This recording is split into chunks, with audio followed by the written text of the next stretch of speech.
criteria for judging: performance 30%, choreography 30%, costume and props 30%, and overall impact of 10%, a total of 100%.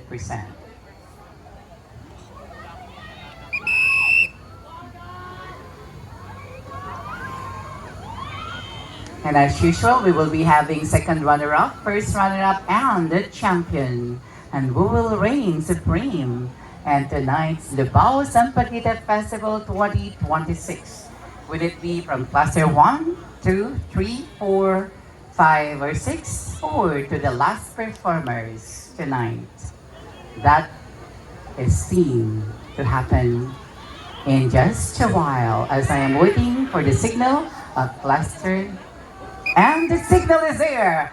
Mr. DJ, hit the music for Cluster 7.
Our Cluster 7 from Barangay Santa Catalina, San Juan, San Nicolas First, San Nicolas Second, Santa Barbara, and Santa Lucia.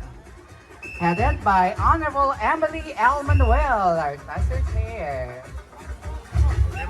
So, Cluster 7, punta muna tayo.